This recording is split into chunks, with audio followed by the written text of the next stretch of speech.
کیا اقوام عالم کے مابین جنگوں کے دوران جو امن مذاکرات ہوتے ہیں وہ ایک کھیل کا نام ہے؟ کیا ٹرمپ اور نیتن یاہو کے مابین غزہ جنگ بندی پر مذاکرات آئندہ سوموار کو ہو جائیں گے؟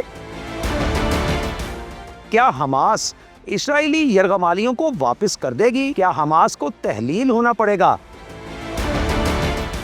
کیا اسرائیل عشرۂ محرم الحرام میں بھی فلسطینی علاقوں پر بمباری کا سلسلہ جاری رکھنا چاہتا ہے؟ نئے ہجری سال کا آغاز بھوک اور پیاس کے ستائے نہتے مسلمانوں کی شہادتوں سے کیوں کیا گیا؟ کیا اس میں کوئی پیغام ہے؟ غزہ میں 400 امدادی کیمپس کی جگہ صرف 4 کیمپس کیوں رہ گئے؟ یہ سب کچھ دیکھیے اس ویڈیو میں۔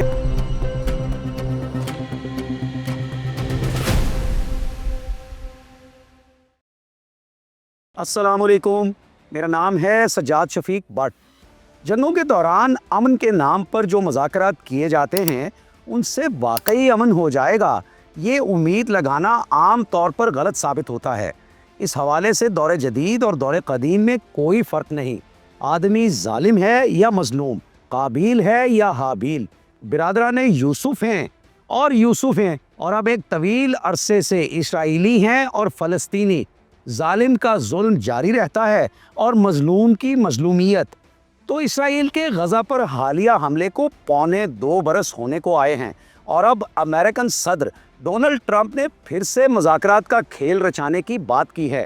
ٹرمپ نے کہا ہے کہ اسرائیل کے ساتھ غزہ میں جنگ بندی پر بات چیت ہوئی ہے اور ان کی نیتن یاہو سے ملاقات سوموار کو ہوگی۔ انہوں نے کہا ہے کہ اسرائیلیوں نے غزہ میں 60 روزہ جنگ بندی کو حتمی شکل دینے کے لیے چند ضروری شرائط پر اتفاق کر لیا ہے۔ ٹروتھ سوشل پر ایک پوسٹ میں ٹرمپ نے کہا ہے کہ مجوزہ معاہدے کے دوران امریکہ جنگ کے خاتمے کے لیے تمام فریقوں کے ساتھ مل کر کام کرے گا۔ ٹرمپ نے کہا ہے کہ قطریوں اور مصریوں نے امن لانے کے لیے بہت محنت کی ہے اور وہی حتمی تجاویز پیش کریں گے۔ ٹرمپ نے کہا انہیں امید ہے حماس اس معاہدے کو قبول کر لے گی، لیکن ساتھ ہی ٹرمپ نے حماس کو دھمکی بھی لگائی ہے کہ اگر وہ ایسا نہیں کرتے تو حالات بہتر نہیں بلکہ مزید خراب ہو جائیں گے۔ اب آپ دیکھیے بھلا، جہاں بات ہی دھمکی سے شروع ہو رہی ہے، جہاں میز پر ایک قوت اسرائیل موجود ہے، تو دوسری جانب مصر اور قطر مذاکرات کر رہے ہیں جو اسرائیل کے دوست ہیں، اور امریکہ تو بذات خود اسرائیل کا جنگی پارٹنر ہے۔ اچھا، پھر یہ بھی واضح نہیں ہے کہ جنگ بندی کی شرائط کیا ہیں اور حماس جنگ بندی کے لیے عائد کی گئی ممکنہ شرائط قبول کرے گی بھی یا نہیں۔ تو یہ مذاکراتی عمل ایک مذاق پر مبنی کسی بے مقصد کھیل ہی کی طرح ہے۔ ابن انشا، جو کہ اردو کے بڑے مشہور مصنف ہیں، انہوں نے اردو کا آخری قاعدہ لکھا تھا۔ اس میں الف سے انہوں نے امن پڑھایا تھا، جو 2 جنگوں کے مابین مذاکراتی وقفے کا نام ہوتا ہے۔ تو دراصل یہ جنگ، یہ لڑائی جو اسرائیل نے مظلوم فلسطینیوں کے اوپر مسلط کر رکھی ہے، یہ رکتی ہوئی دکھائی نہیں دیتی۔ اور اگر ہم تھوڑا سا غور کریں تو ہمیں یہ بات سمجھ میں آتی ہے کہ مسلمانوں کے کیلنڈر کا نیا ہجری سال 1447 شروع ہو چکا ہے، یعنی اتنے ہی برس قبل اللہ کے آخری نبی صلی اللہ علیہ وآلہ وسلم نے مکہ سے مدینہ ہجرت فرمائی تھی، جہاں ان کی سیادت میں قوم یہود کے ساتھ خیبر کا جنگی میدان بھی لگا تھا۔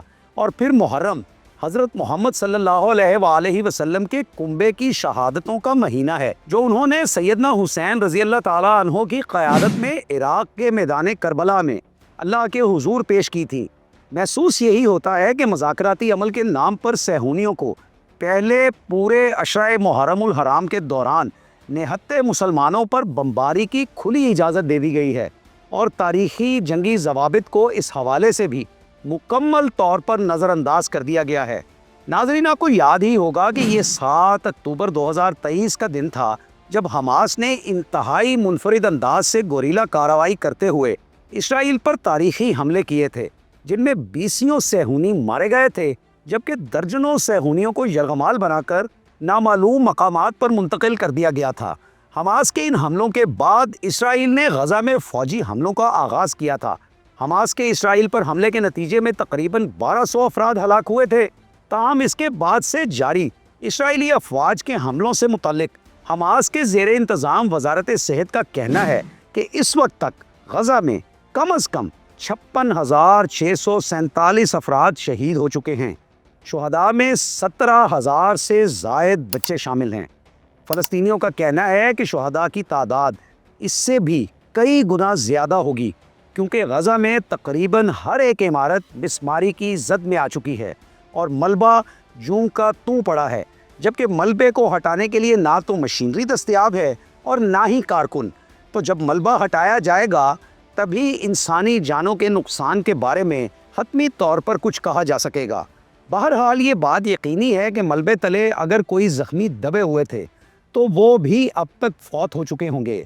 کم سے کم 228 صحافی بھی اسرائیلی حملوں میں اپنی جانیں کھو چکے ہیں۔ ایک ہی مقام پر صحافیوں کا اتنی بڑی تعداد میں قتل کیا جانا انسان کے وحشی پن کی تاریخ کا ایک بالکل منفرد واقعہ ہے۔ ایسی وحشت و دہشت تو چنگیز خان اور ہلاکو خان کی مہمات کی تاریخ میں بھی ہمیں پڑھنے کو نہیں ملتی۔ غزہ کو جیل کا خطاب مغرب سے ہی مل چکا ہے، کیونکہ یہاں کے کل 20-21 لاکھ شہری مسلسل اسرائیلی محاصرے میں ہیں۔ ادھر کم و بیش 50 یرغمالی ابھی غزہ میں ہی حماس کے پاس موجود ہیں۔ ایک اندازے کے مطابق 20 یرغمالی زندہ ہیں اور باقی 30 یرغمالی اسرائیل کے اپنے حملوں کی زد میں آ کر مارے جا چکے ہیں۔ پچھلے ہفتے حماس کے ایک سینئر عہدیدار نے کہا تھا کہ ثالثوں نے غزہ میں نئی جنگ بندی اور یرغمالیوں کی رہائی کے معاہدے کے لیے کوششیں تیز کر دی ہیں۔ البتہ اسرائیل کا کہنا ہے کہ یہ تنازع تبھی ختم ہو سکتا ہے جب حماس کو مکمل طور پر ختم کر دیا جائے، جبکہ حماس ہمیشہ سے مستقل جنگ بندی اور غزہ سے اسرائیل کے مکمل انخلاء کا مطالبہ کرتی رہی ہے۔ مبصرین کا کہنا ہے کہ جنگ بندی ہو یا نہ ہو، جنگ بندی کا اسرائیلی منصوبہ ضرور سامنے آ جائے گا۔ امکان یہ بھی ہے کہ اسرائیلی وزیر اعظم یرغمالیوں کی فوری رہائی اور وطن واپسی کے ساتھ حماس کو تحلیل کیے جانے کا مطالبہ بھی دہرائیں گے۔ دوسری جانب دنیا کے 130 سے زیادہ فلاحی اداروں اور غیر سرکاری تنظیمات نے اسرائیل اور امریکہ کی حمایت یافتہ تنظیم غزہ ہیومینیٹیرین فاؤنڈیشن GHF کو فی الفور بند کرنے کا مطالبہ کیا ہے۔